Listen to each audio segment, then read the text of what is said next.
we're still solving systems of 3 equations, but we have to set up the 3 equations first. So we want to be able to apply these to different scenarios. As you're setting these up, first of all, you should have 3 variables, so you need 3 equations to write, and then you'll go through the process of solving the system. So as I read through example 1, I want you to keep in mind what could your variables x, y, and z represent. So what are the 3 things in the problem, the 3 quantities that we don't know? That's your first step, is define what your variables actually represent. So this problem says Ms. Garza invested $50,000 in 3 different accounts. She invested 3 times as much money in an account that paid 8% interest than an account that paid 10% interest. The third account earned 12% interest. If she earned a total of $5,160 in interest in a year, how much did she invest in each account? All right, so what are the 3 things that we don't know that x, y, and z could represent? Lisa? The accounts, the amount in each account. And other than the amount in each account, what are the differences in the 3 accounts? The amount of interest. So I'll let x be the amount in the 8%. I'll just put account, 8% meaning interest, but x be the amount she's putting in the account with 8% interest, and then y be the amount in the 10% interest account, and that leaves z to be the amount in the 12% interest account. And be as specific as you can with how you define your variables. So make sure, I wouldn't just say x, y, and z are 8%, 10%, 12%. Because I just see students when they start to set up equations, if you're not looking at x, y, and z as being an actual amount that's put in the account, then it makes it more confusing when you're trying to set up your equations. So I'm not asking you to write out sentences for what each variable represents, but try to be specific with it. So knowing x, y, and z are the amounts she puts in each account, we can now go back to the problem and look at the information to put together 3 different equations.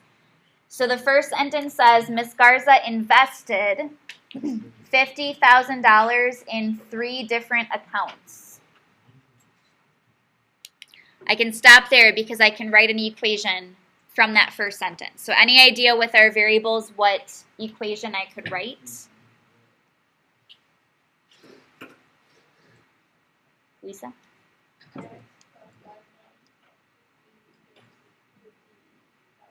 Yep.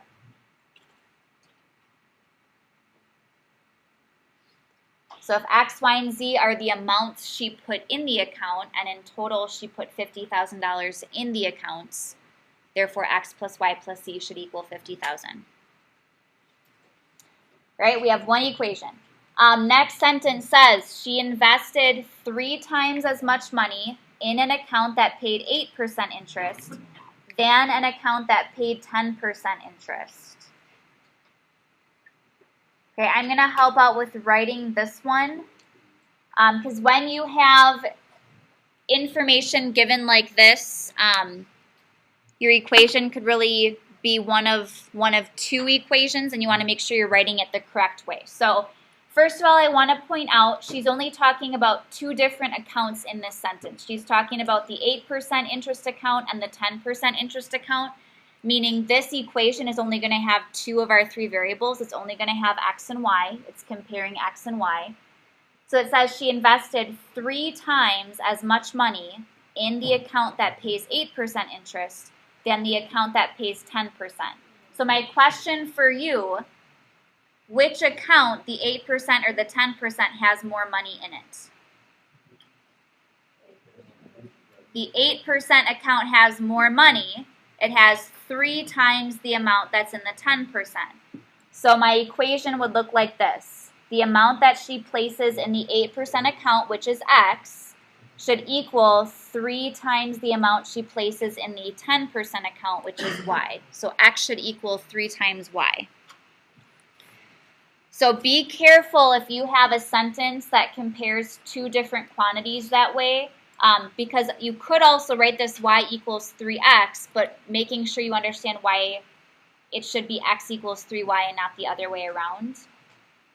Think about, in this case, which one has more as you're writing your equation. So questions on that equation?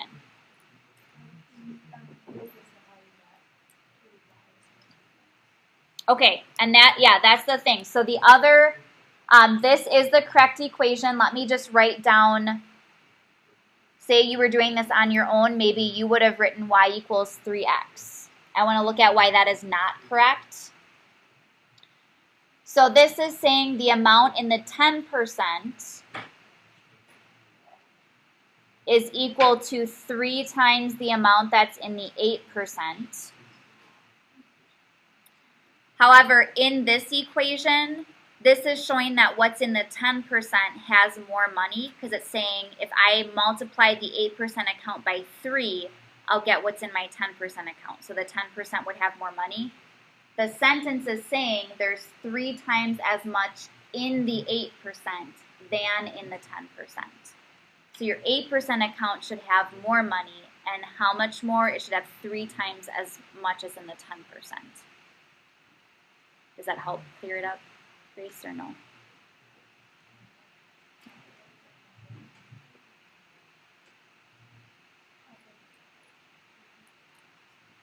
Tyson? You could say y equals x divided by 3. Yeah, so you could, as an alternative, so this one is not correct. I just wanted to write that to explain why. Rather than writing this,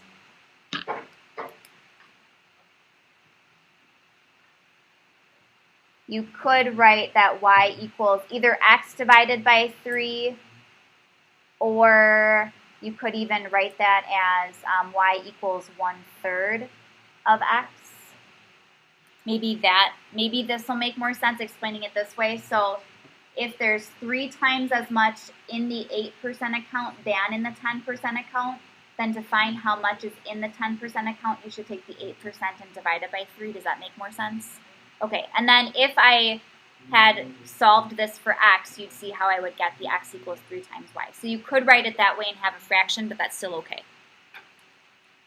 Thank you, Tyson, for that idea. That's another way to write it. Other questions on that second equation? And every word problem is different, so you're just going to have to read through it and determine how to set yours up. But as you have class time to work today, if you come up with those questions, please ask. All right, and then if we continue, the next sentence just says the third account has 12% interest. But then we get into the last sentence. The first part of it says, if she earned a total of $5,160 in interest in a year. And then ultimately, we're looking for how much she invested in each account. So in this equation, this total amount of money is the amount of interest earned. So it's not the amount she invested, it's the amount of interest. And to calculate how much interest is earned, you would have to take the amount she put in the account and multiply it by the percent of interest for that account. So this equation is going to look like, if I take 8% and multiply by x, 8% is 0.08. So 0.08x plus 10% of y, and 10% is 0.10 or 0.1. Plus 12% of z, so 0.12 times z. That should equal the total amount of interest, which is 5,000, oops, I was in the wrong place, 5,160.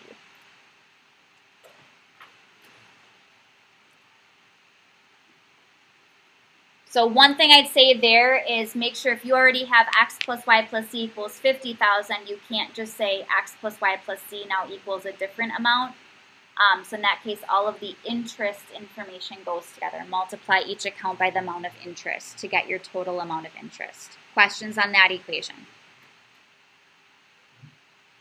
Okay, so I would say we're going to go through solving this, but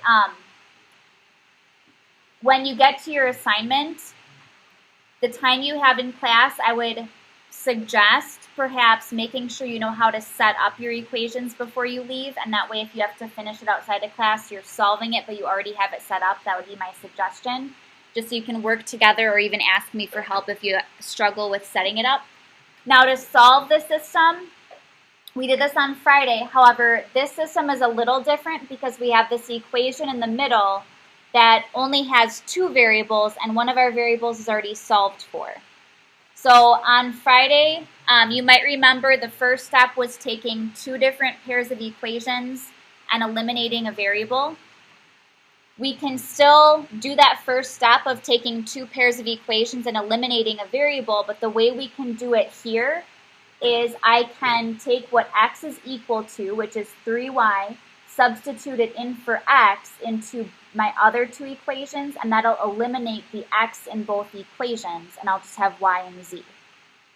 So I'm going to do that as my first step. I'm going to take the 3y, substitute it in for x into my other two equations, and simplify them. So if I substitute 3y into the first one, I'll have 3y plus y plus z equals 50,000. And I can simplify that, 3y plus y, that'll be 4y plus z equals 50,000. And I can't solve for anything because I don't know y or z, but I now only have two variables, so I'm going to save that equation for my second step. And now I'll take the 3y and replace the x in the last equation. So that would give me 0.08 times 3y plus 0.10y plus 0.12z equals 5,160. And now I just need to simplify that. So I have 0.08 times 3. To simplify this, that would be 0.24. So 0.24y. I'll rewrite the rest of my equation. And then I can also combine the y terms. So 0.24y plus 0.10y would be 0.34y.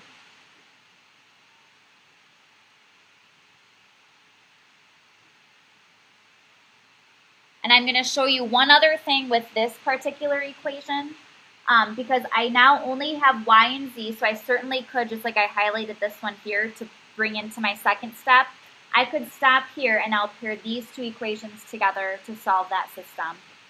Or, if you don't want to deal with decimals, and this would also work if you had fractions, I can multiply this entire equation by a number to get rid of my decimals. Any idea what number that would be? What number would get rid of my decimals here?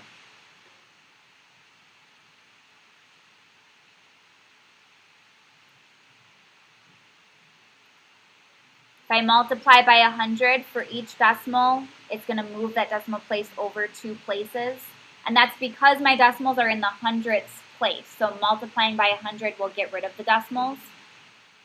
You don't have to do this, but then I don't have to deal with decimals, and I'm allowed to do it because I'm doing it to both sides of the equation.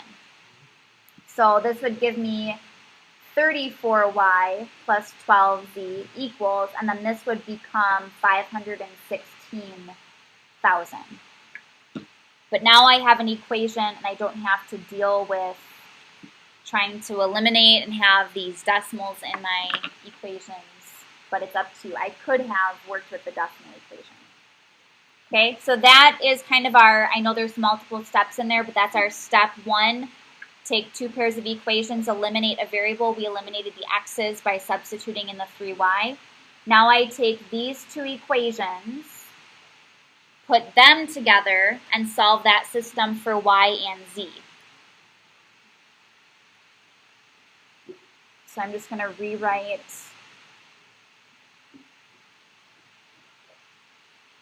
both equations.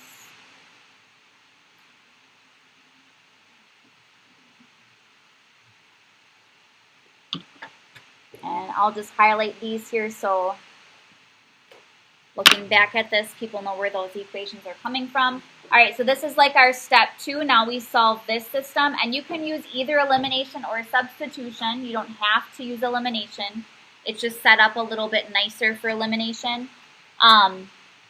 Z looks looks to be the easiest to eliminate. If I want to eliminate Z, what would I have to do with my system? Multiply the top by 12 or by negative 12. If you multiply by positive 12, you're going to have to subtract. If you multiply by negative 12, you can then just add. So if I multiply the top by negative 12, my top equation will become negative 48y minus 12z equals negative 600,000. My bottom equation stays the same.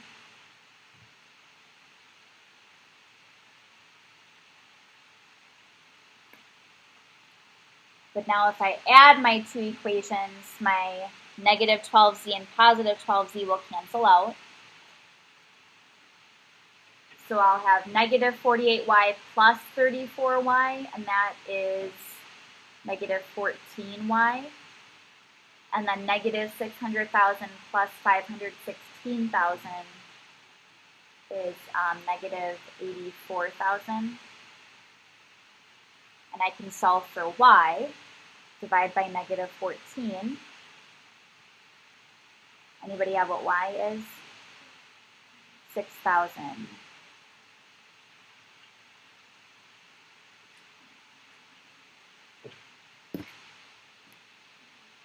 Right, so that's part of my answer. I'm just going to keep track of that. I can now substitute the y back into one of these two original equations I had in step 2 to find z. I'm gonna substitute it into the first original. So if I have 4 times 6,000, that'll be 24,000 plus z equals 50,000. And I can solve for z by subtracting 24,000. So z will equal 26,000.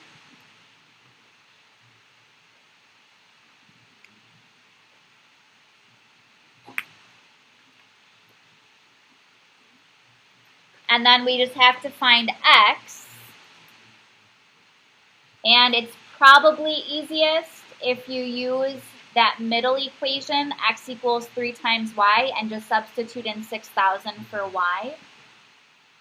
So if I have x equals 3y, that means x equals 3 times 6,000, so x would be 18,000.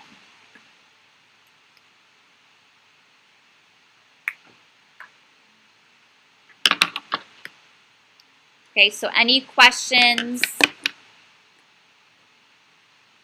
on solving it? We haven't quite answered the question. I want you to make sure you are answering the question that it's asking, but we have our 3 values. We just have to put it in an answer. Maddie? So this was one of the 3 original equations. So then I just substituted in, if I know y is 6,000, I can multiply 3 times 6,000 to get 18,000. So you can pick any of your 3 original equations and substitute y and z both in. I just picked the one that just had y. When you get to this point, you should first of all make sure that your 3 values make sense. If you get decimals, see if decimals make sense in the problem. Remember, you can check your answers by substituting all 3 into your 3 original equations. Make sure they all work out. But then also make sure you're answering the question. So this says, how much did she invest in each account? So if I go back, X was my 8% interest account. So I can say she invested $18,000. And I, rather than saying in the 8% account, I can say $18,000 at 8%. I could have said in the 8% account, but this would be another way we could word it. So she invested $18,000 at 8%. Y was the 10% interest account, so she invested $6,000 at 10%. And then Z, that was the 12% interest account, so she invested $26,000 at 12%.